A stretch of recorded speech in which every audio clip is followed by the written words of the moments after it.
Paizinho querido, é com alegria que nós estamos aqui.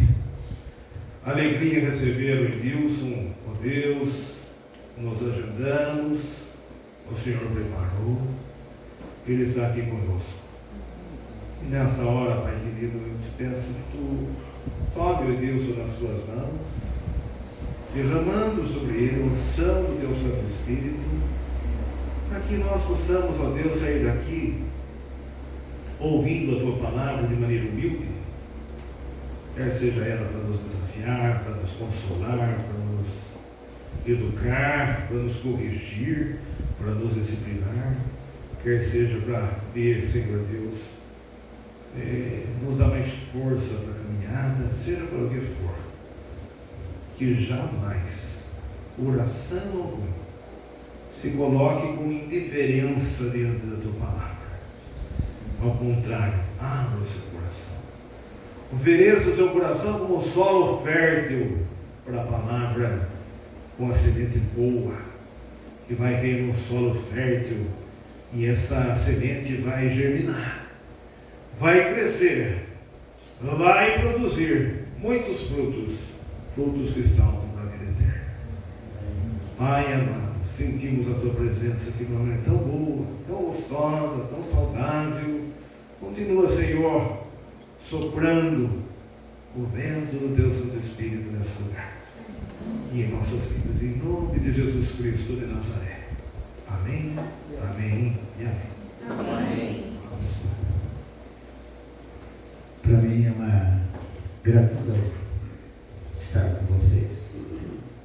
Deu saudade, passa na cabeça da gente um filme em preto e branco, sem som, dos tempos que aqui estive com vocês, que até plantei uma árvore, sem um dia a igreja cair, quem mandou fui eu, uma árvore, aqui atrás de vocês. E foi assim, trabalhando no começo do meu ministério, que aqui trabalhamos, que aqui criamos laços de amizade, que aqui deixamos boas amizades, mais do que isso, saudade. E saudade é uma coisa gostosa de ter, né? Porque a gente sempre tem a vontade de um dia se reencontrar com aquele lugar ou com aquelas pessoas. Tentar relembrar o nome, um momento que a gente passou com aquelas pessoas. Saudade. E é sobre esse gancho da saudade que a gente vai fazer a nossa leitura de hoje. A leitura no Evangelho segundo Mateus, seu capítulo 17, do verso 1 ao verso 9. Evangelho segundo o relato de Mateus, capítulo 17, verso 1 ao verso 9. Diz assim a leitura do Evangelho segundo o relato de Mateus. E 6 dias depois, tomou Jesus consigo a Pedro e a Tiago e a João, seu irmão, e os conduziu parte para um monte, um alto monte, e transfigurou-se diante deles, e a sua face resplandeceu como o sol, e as suas vestes estavam brancas como a luz. E eis que lhes apareceram Moisés e Elias, falando com ele. E então, respondendo, Pedro disse a Jesus: Senhor, bom estarmos aqui. Se queres, façamos aqui 3 tabernáculos, um para ti, um para Moisés e um para Elias. E então ainda falava, e eis que uma nuvem luminosa cobriu, e da nuvem saiu uma voz que dizia: Este é meu amado filho, a quem me comprazo. escutai. E os discípulos, ouvindo isso, caíram sobre suas faces e temeram muito. E vindo Jesus, os tocou e disse: levantai-vos e não temais. E eles, levantando os seus olhos, não viram nenhum homem, senão só a Jesus. E então desciam do monte, e Jesus lhe ordenou, dizendo: a nenhum homem conteis a visão, até que o Filho do Homem seja ressuscitado dentre os mortos. Palavras da salvação. Amém. Saudade. Para aqueles homens que estavam com Jesus, que ainda não o conheciam plenamente. Naquela época, Jesus era ainda visto como rabi, o mestre. Aqueles homens não haviam testemunhado aquilo que realmente Jesus faria. E é no alto de uma montanha que eles sobem com o mestre. E ali tem uma experiência única, transformadora, libertadora. Ali eles veem quem realmente é Jesus, o Salvador. Aquele que era no passado testemunhado pelos profetas, pelos reis, pelos patriarcas, pelos salmistas, por toda a geração passada do judaísmo. Era o Messias que viria e veio não somente como ser humano, mas como o próprio Verbo encarnado. Jesus vem e se revela àquele grupo seleto para mostrar quem ele é realmente. Aqueles homens não entendiam e não entenderam a princípio quem era Jesus. A desculpa, em meio ao medo: vamos construir uma barraquinha para o Senhor, para Moisés e para Elias. Não era essa a intenção, que eles ficassem no cume do monte. Não era essa a intenção do mestre, que eles permanecessem ali no monte. O convite do mestre era dizer que ele é o Salvador. Porém, o Salvador desce do monte para se revelar plenamente para toda a humanidade. E aqueles homens são as testemunhas oculares desta afirmação. Como se não bastasse, ainda nessa epifania, nessa manifestação plena de Jesus Cristo na montanha, ainda aparece nessa teofania, nesse momento, a manifestação plena de Deus. E nessa manifestação plena, ouve-se uma voz: este é o meu filho, em quem me comprazo. Esta leitura nos afirma e nos reafirma agora a necessidade de entendermos quem é Jesus. É muito maior do que podemos imaginar. Há pouco estávamos cantando algumas músicas, algumas canções, a himnologia, e percebemos na música quem é Jesus: mestre, preceptor divino, Jesus o Salvador, aquele que veio e aquele que vem, aquele que tem poder, aquele que é cheio e emana a glória e a glória de Deus. É esse mesmo Jesus que virá com poder e que vem com poder hoje para transformar. Quando olhamos então para o texto, a partir dessa realidade que temos, do mundo em que vivemos, dos contatos que a gente tem socialmente, devemos entender que a nossa missão é anunciar.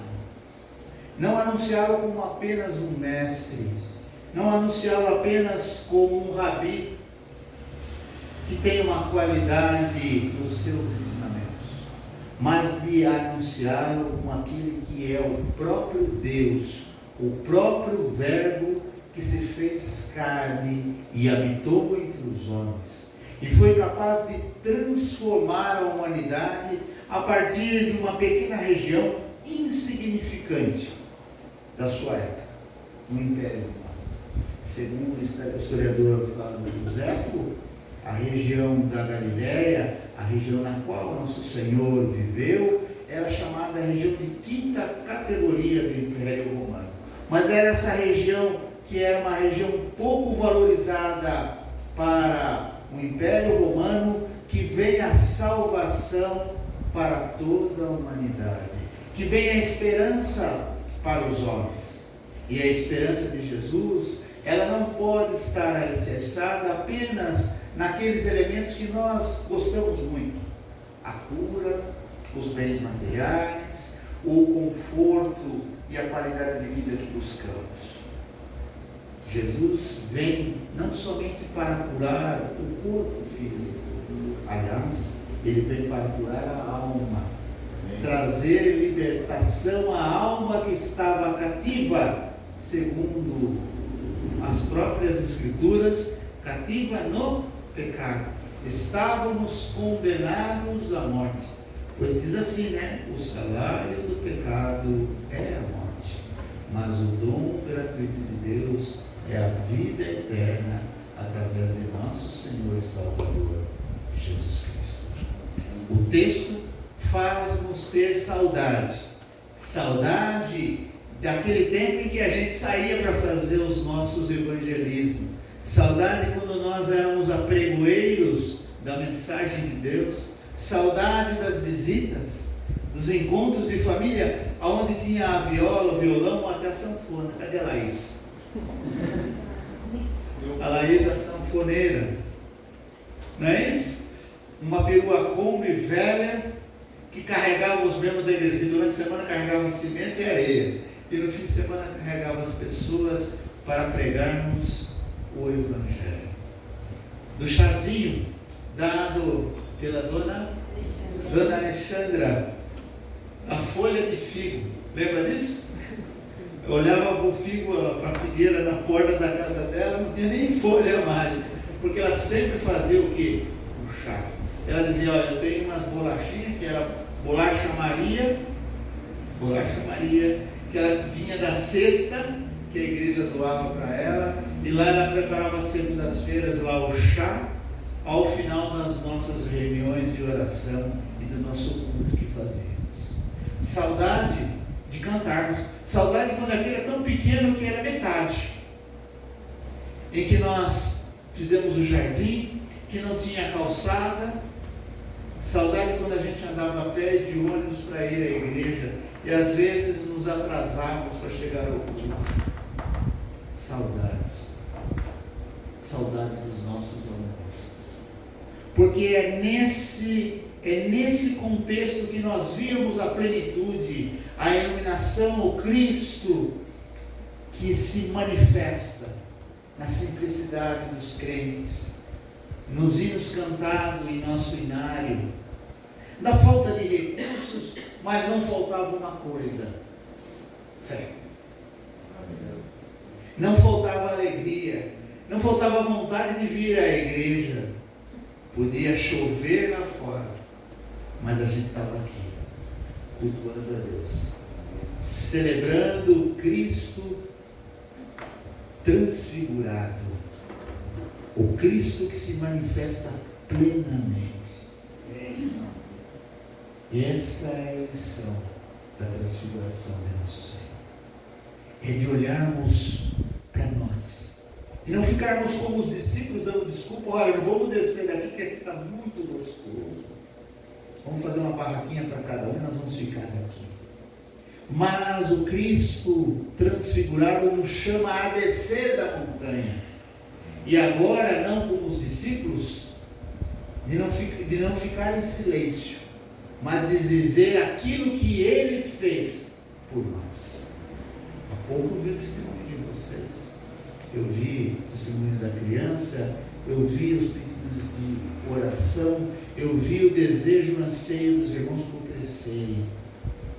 Isso está relacionado ao poder da transfiguração de nosso Senhor.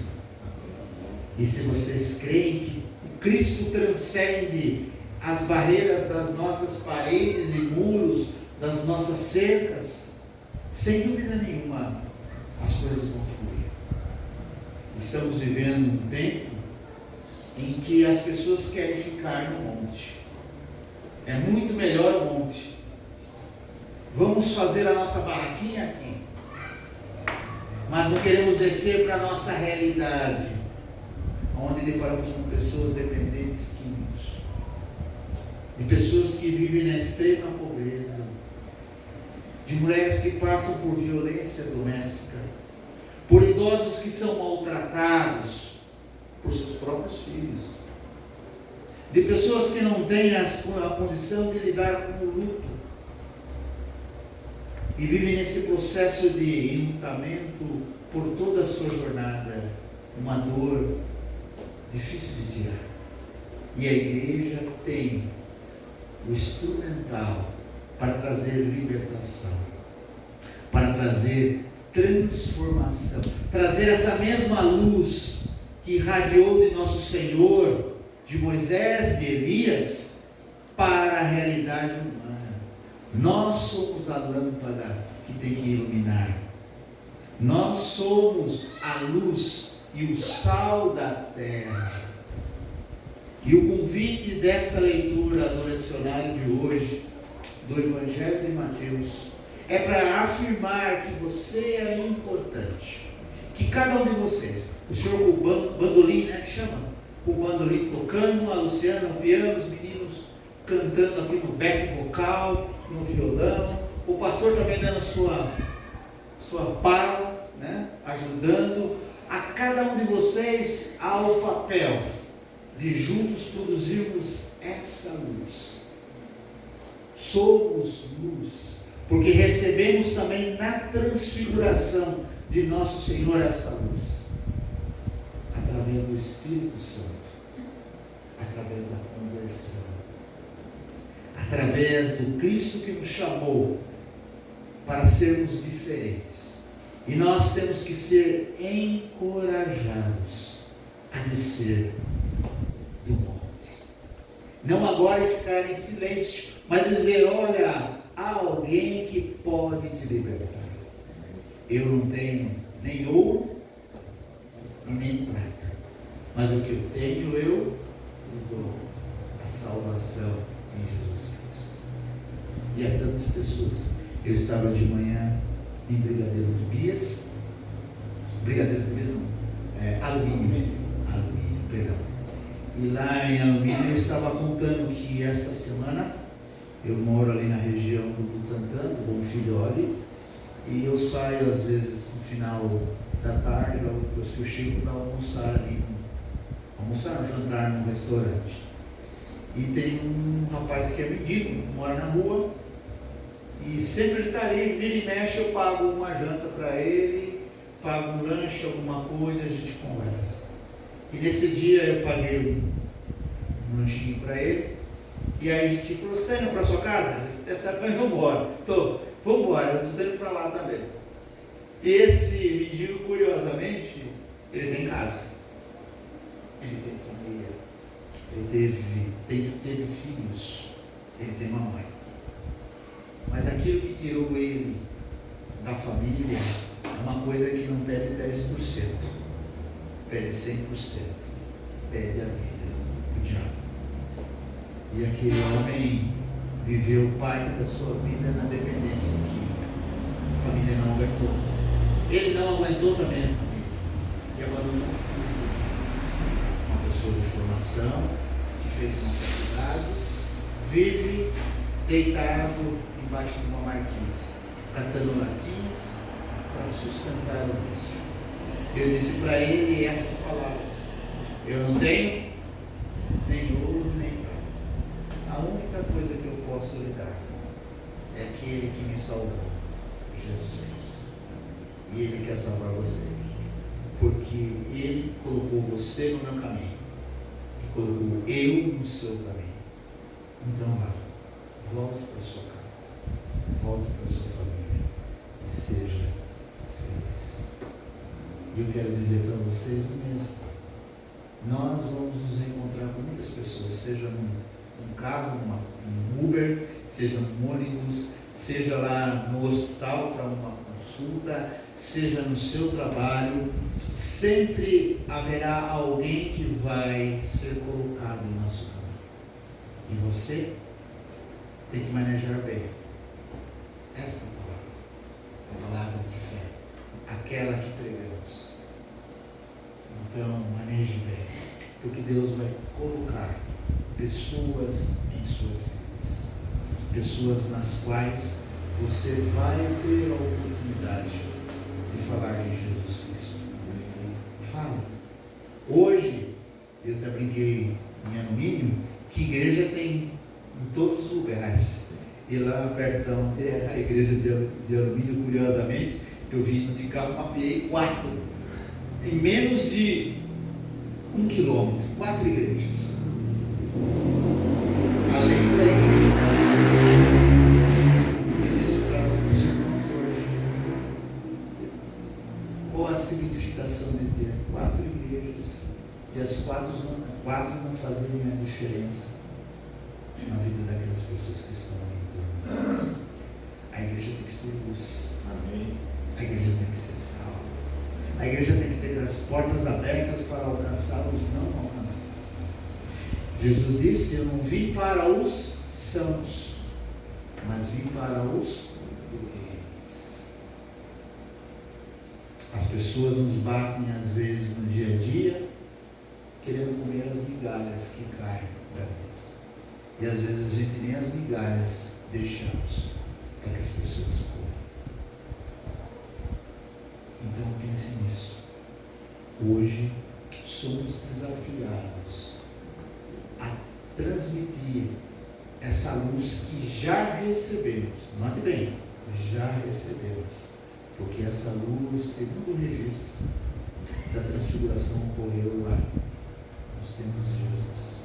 E quando Cristo ressurreto ressuscitou, essa luz agora passou a ser de todos nós. Então não esconda o seu candeeiro debaixo da cama, mas levante para que ele possa iluminar aqueles que estão na escuridão.